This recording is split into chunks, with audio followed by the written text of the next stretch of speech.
Bismillahirrahmanirrahim. Assalamu alaikum. Today the topic of my video is the interior of skull. इस video में हम interior of skull की 3 divisions को discuss करेंगे और specifically anterior cranial fossa के bony landmarks के बारे में जानेंगे. As I already told you कि जो interior of skull है that has been divided into 3 fossae. This is the anterior cranial fossa, this is the middle cranial fossa and this is the posterior cranial fossa. These actually lodge the different parts of the brain along with their meninges. Now coming towards the main topic of our video, that is the anterior cranial fossa. सबसे पहले we will discuss the boundaries that limit the anterior cranial fossa.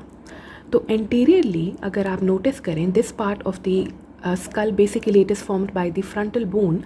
So the anterolateral aspect of the anterior cranial fossa are limited by the frontal bone.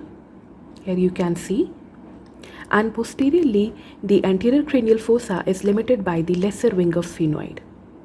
This is the lesser wing of sphenoid on both sides, so it forms the posterior boundary of the anterior cranial fossa. Here you can see the demarcations. These impressions which are formed here, they are actually produced by the presence of sulci and gyri of the brain. This is basically the roof of the orbit. जो anterior cranial fossa का floor होता है, that basically forms the roof of the orbit below. Here, ये दोनों जो आपके पास floor के जो बोन्स आ रही हैं, they are basically formed by the frontal bone. Frontal bone posteriorly एक प्लेट जो है वो एक्सटेंड करता है, that forms the roof of the orbit, और ऊपर न्यूरोक्रेनियम में it serves as the floor of the anterior cranial fossa. अगर आप सेंटर में नोटिस करें मिड लाइन में यहाँ पे, तो हमें एक सीव लाइक स्ट्रक्चर नज़र आएगा जिसके ऊपर छोटे छोटे बहुत ज़्यादा पिट्स जो हैं वो बने हुए हैं. This plate is actually known as the cribriform plate and this bone is the ethmoid bone. So this is the cribriform plate of the ethmoid bone. यहाँ पे क्रिब्रीफॉर्म प्लेट के बिल्कुल सेंटर पे यहाँ पे एक टूथ लाइक प्रोजेक्शन है, एक फिंगर लाइक प्रोजेक्शन है जो कि पॉइंटेड सी है here at the centre. This is known as the crista galli. जो क्रिब्रीफॉर्म प्लेट है, यहाँ पे जो हमें ये छोटे छोटे पिट्स नज़र आ रहे हैं, they actually transmit the olfactory filaments. यहाँ पे हमारे पास ऑलमोस्ट 50 to 20 ऑल्फैक्टरी फिलामेंट्स जो हैं वो एंटीरियर क्रेनियल फोसा से नीचे नेज़ल कैविटी में ट्रांसमिट होते हैं.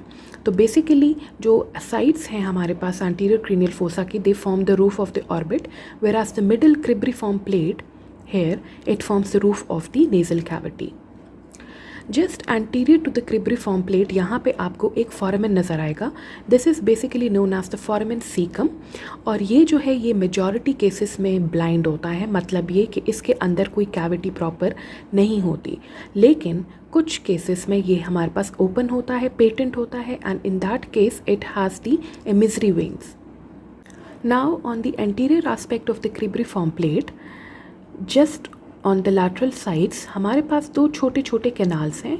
These are known as the anterior ethmoidal canals and they transmit the anterior ethmoidal vessels and nerve. Similarly अगर हम क्रिब्रीफॉर्म प्लेट के पोस्टीरियरली देखें तो यहाँ पे आपको दो छोटे कैनाल्स नज़र आएंगे on both aspects of the cribriform plate, और इसको हम कहते हैं posterior ethmoidal canals and they transmit the posterior ethmoidal vessels and nerve.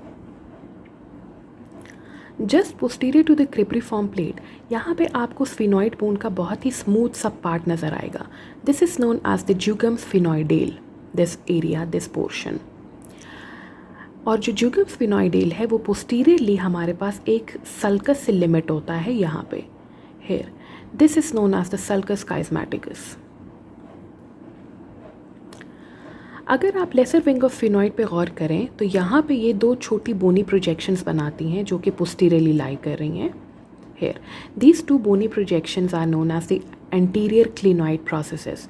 Basically what happens कि जो टेंटोरियम सेरिबेलाई होता है, जो कि हमारे पास सेरिबेलम को, जो कि पोस्टीरियर क्रेनियल फोसा में प्रेजेंट होता है, उसको बाकी पार्ट्स ऑफ द ब्रेन से डिवाइड करता है. तो जो टेंटोरियम सेरिबेलाई है वो हमारे पास इन दो एंटीरियर क्लिनॉइड प्रोसेसेस पे अटैच करता है, और जो उसकी फ्री मार्जिन होती है वो इस तरह फॉरामेन मैग्नम के इर्द गिर्द यू शेप्ड एक नॉच बनाती है, here like this, and that U shaped notch is known as the tentorial notch. Similarly जो आपके पास यहाँ पे एंटीरियरली क्रिस्टा गिलाई लाई करता है, जो कि एक बोनी प्रोजेक्शन है क्रिब्रिफॉर्म प्लेट पे, crista galli basically gives attachment to the falx cerebri. Fox cerebri, that is an extension of the dura mater that is present in between the two cerebral hemispheres. इसी के साथ हमारी anterior cranial fossa की description जो है वो complete हो गई है. इसमें मेन इंपॉर्टेंट बात जो आपने याद रखनी है वो ये है कि जब हम इंटीरियर ऑफ स्कल करते हैं उसमें कुछ फॉर्मेंस हैं जो कि काफ़ी इंपॉर्टेंट हैं, and we have to remember that what structure passes through it. Basically various cranial nerves passes through these foramen other in order to leave the cranial cavity. तो इसी तरह जो anterior cranial fossa है that is associated with the olfactory nerve, that is the first cranial nerve. तो हमारे पास जो cribriform plate है इसकी जो ये छोटी छोटी pits हैं they actually transmit the olfactory filaments. This was all about the anterior cranial fossa bony landmarks. Thank you for watching.